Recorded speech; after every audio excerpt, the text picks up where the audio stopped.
ஆவி உலகின் விதிகள். கிருத்திகா பிரபாகரன் யூடியூப் சேனலுக்காக மதுஷாய் தொடர்கிறது. 14/6/1981. எல்லோரையும் ஒரே விதத்தில் உங்களால் நடத்த முடியாது. யாரேனும் தவறு செய்வதை ஒரு நல்ல ஆன்மா பார்த்தால் அக்கணமே அவர் அந்நபரிடம் அதை பற்றி கூறுவார். அல்லது அந்நபர் எங்கே தவறு இருக்கிறார் என்பதை அந்நபரிடம் சாமர்த்தியமாக எடுத்துரைப்பார். பிறகு அந்நபர் மேம்பட்டுள்ளது குறித்து அந்த ஆன்மா பெரும் மகிழ்ச்சி அடைவார். இங்கு அந்த மோசமான ஆன்மாவுக்கு உதவுவது ஒன்றே நோக்கமாக இருந்தது. மோசமான ஆன்மாக்கள் மற்றவர்களுடைய தவறுகளை அவர்களுக்கு சுட்டிக்காட்டுவர். ஆனால் அதில் அவர்கள் பெருமிதம் கொள்வர். அந்நபர்களை கேலி செய்வர். இது ஒரு விதமான பழிவாங்கல் நடவடிக்கையே. ஆனால் ஒரு நல்ல ஆன்மாவோ தான் ஒருவரை மேம்படுத்தி இருக்கிறோம் என்று மகிழ்ச்சி கொள்கிறார். நீங்கள் ஓர் உயர்ந்த நிலையில் இருந்தால் உங்கள் ஆழ்மனம் உங்களை வழிநடத்தும். ஆனால் நீங்கள் ஒரு தாழ்வான நிலையில் இருந்தால் சரியான தீர்மானங்களை மேற்கொள்வது உங்களுக்கு கடினமாக இருக்கும். நல்ல காரியங்கள் என்று எடுத்துக்கொண்டால் ஒரு நல்ல ஆன்மாவுக்கு செய்யப்படுகின்ற ஒரு நல்ல காரியம் அந்த ஆன்மா மேம்பட உதவுகிறது. ஆனால் அதே நல்ல காரியம் ஒரு மோசமான ஆன்மாவுக்கு செய்யப்பட்டால் அது நேர்மாறான விளைவை கொடுக்கும். அதாவது தனக்கு செய்யப்படுகின்ற ஒரு நல்ல காரியத்தை அந்த மோசமான ஆன்மா பலவீனத்தின் ஒரு அடையாளமாக பார்ப்பார். பிறகு சூழ்நிலையை தனக்கு சாதகமாக பயன்படுத்தி கொள்வார்.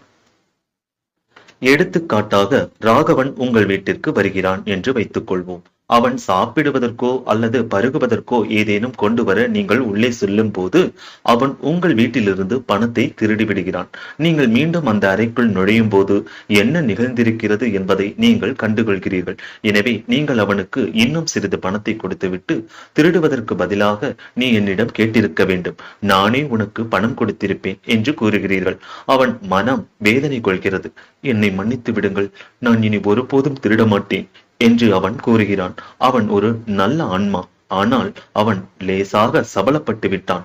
அல்லது அவனுக்கு ஏதோ ஒரு பெரிய தேவை இருந்திருக்கலாம்.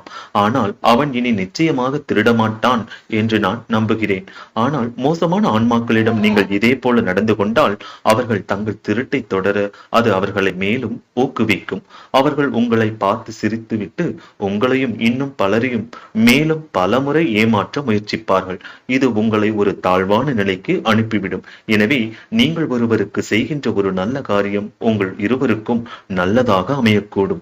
ஆனால் அதே காரியத்தை நீங்கள் இன்னொருவருக்கு செய்யும் போது அது உங்கள் இருவருக்கும் பாதகமாக அமையக்கூடும். மன்னித்தல் விஷயத்திலும் இது பொருந்தும். நீங்கள் ஒரு நல்ல ஆன்மாவை மன்னித்தால் தான் மேம்படுவதற்கு அவர் தன்னால் இயன்ற அளவு சிறப்பாக முயற்சி செய்வார்.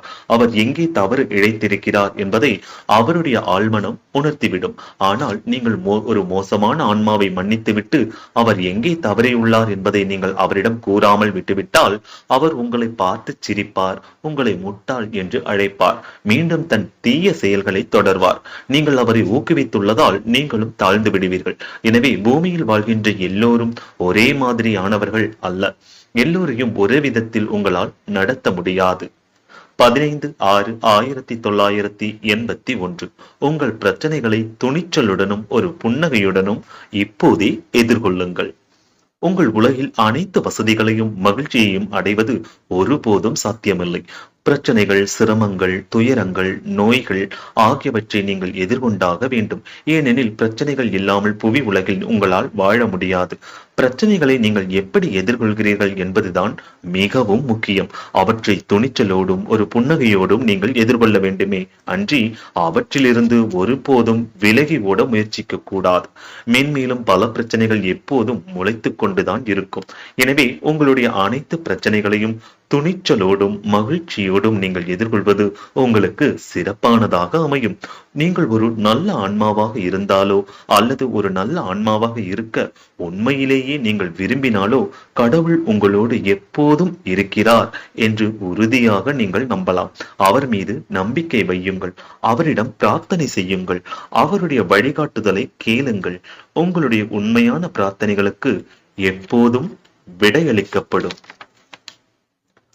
பிறரிடம் எதிர்மறை தன்மையை ஒருபோதும் ஊக்குவிக்காதீர்கள். தீயவற்றை எதிர்த்து போராட உங்களுக்கு துணிச்சல் இல்லை என்றால் தீயவற்றையும் மோசமான மக்களையும் தவிர்த்து விடுவது நல்லது. அவர்களிடமிருந்து எப்போதும் விலகியே இருங்கள். ஏனெனில் அவர்களும் அவர்களுடைய தாக்கமும் உங்களுக்கு எப்போதும் தீங்கு விளைவிக்கும். உங்கள் அதிர்வுகள் பாதிக்கக்கூடும். நீங்கள் நிச்சயமாக ஒரு தாழ்ந்த நிலைக்குள் தள்ளப்படுவீர்கள். மோசமான மக்கள் எங்களை சுற்றி எல்லா இடங்களிலும் இருக்கும் போது தீவினையை எப்படி எங்களால் தவிர்க்க முடியும் என்று புவிவாழ் மக்கள் கேட்பர். புவி உலகில் மோசமான ஆன்மாக்கள் ஏராளமானோர் இருக்கின்றனர் என்பது எங்களுக்கு புரிகிறது. நீங்கள் அவர்களோடு பேசலாம், அவர்களுடைய அண்டை வீட்டில் வசிக்கலாம், ஆனால் ஒருபோதும் அவர்களோடு நட்பு கொள்ளாதீர்கள். ஒரு சிறு உரையாடல், ஒரு தலையசைப்பு, ஒரு புன்னகை ஆகியவற்றோடு நிறுத்திக் கொள்ளுங்கள். பிறகு அங்கிருந்து நகர்ந்து விடுங்கள். ஆனால் ஒருபோதும் பாசாங்குக்காரராக இருக்காதீர்கள். தேவை எழும்போது அவர்களுக்கு உதவி செய்யுங்கள். ஆனால் தீய விஷயங்களை செய்வதில் அவர்களை ஒருபோதும் ஊக்கப்படுத்தாதீர்கள். அவர்களுக்கு துணை போகாதீர்கள். நீங்கள் அவர்களோடு நட்பாக இல்லாவிட்டால் அவர்களில் பெரும்பாலானோர் உங்களிடமிருந்து விலகி இருப்பார்கள். அவர்களை ஒரு குறிப்பிட்ட தூரத்திலேயே வைத்திருங்கள். ஏனெனில் அப்படிப்பட்ட மோசமான மக்களை ஒரு சாதாரணமான நல்ல ஆன்மாவால் ஒருபோதும் மேம்படுத்த முடியாது. ஆனால் நல்ல ஆன்மாக்களுக்கும் உண்மையிலேயே தங்களை மேம்படுத்திக் கொள்ள விரும்புகின்ற ஆன்மாக்களுக்கும் உதவுங்கள். தீய ஆன்மாக்களை கையாளும் போது தாங்கள் தவறான வழிகளுக்கு சென்று விடாமல் அந்த ஆன்மாக்களை மட்டும் மேம்படுத்தக்கூடிய வலிமை கொண்ட நல்ல ஆன்மாக்கள் ஒரு சிலர் இருக்கின்றனர்.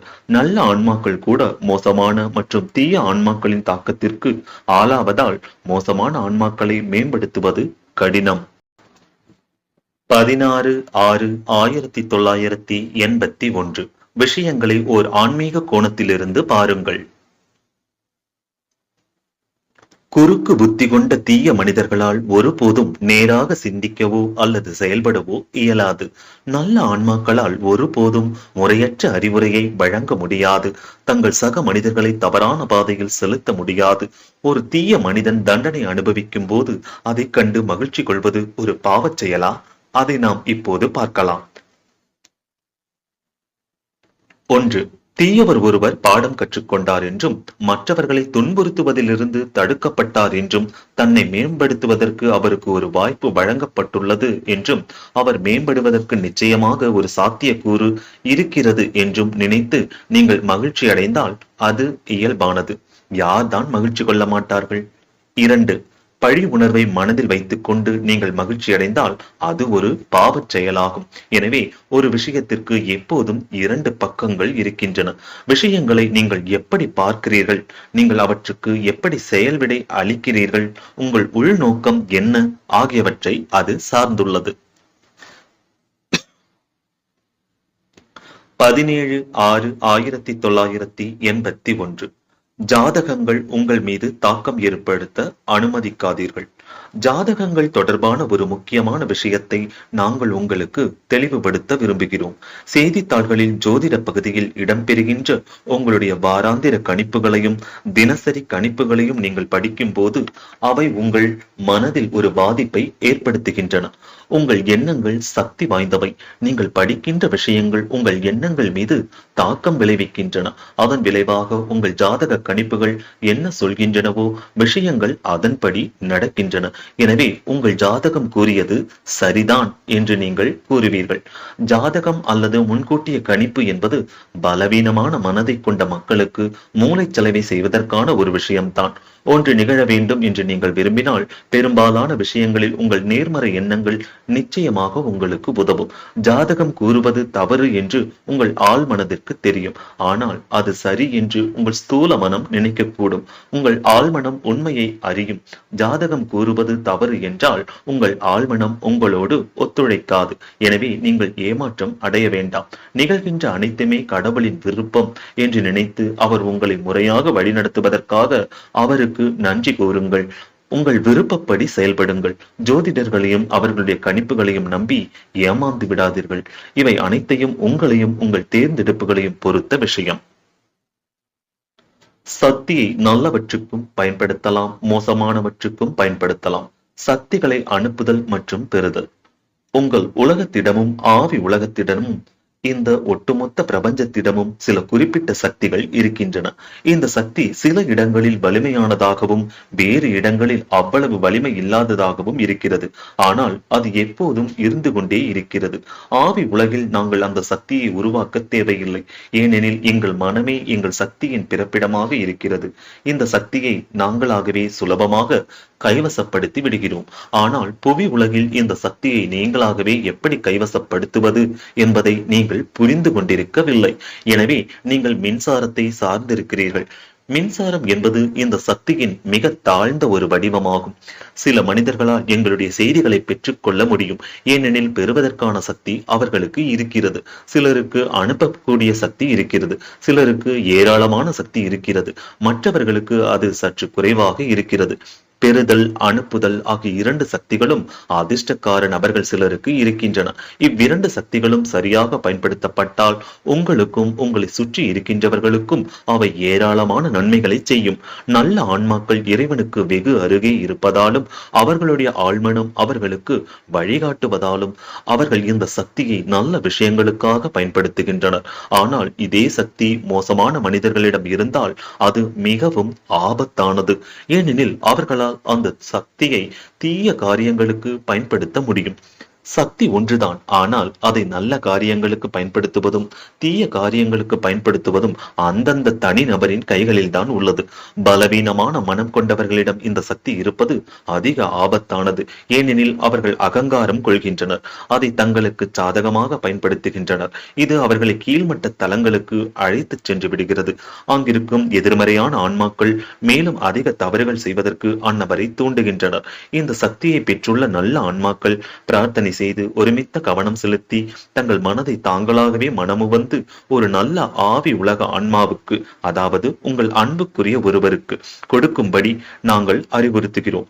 பூமியில் நீங்கள் ஒரு நல்ல வாழ்க்கையை வாழ அந்த நல்ல ஆன்மாவால் உங்களை வழிநடத்தவும் உங்களுக்கு உதவவும் முடியும். ஒத்தவை ஒத்தவற்றை ஈர்க்கும். எனவே மோசமானவை மோசமானவற்றை ஈர்க்கின்றன, நல்லவை நல்லவற்றை ஈர்க்கின்றன.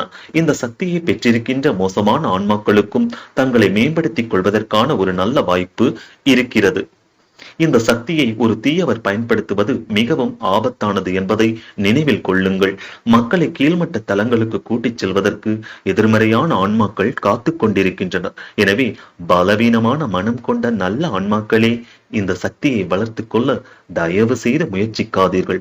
ஒரு மோசமான ஆவி உங்கள் மனதை தன் கட்டுப்பாட்டிற்குள் கொண்டு வந்து விட்டால் அதை வெளியே துரத்துவது உண்மையிலேயே கடினம் என்பதை மறந்து விடாதீர்கள்.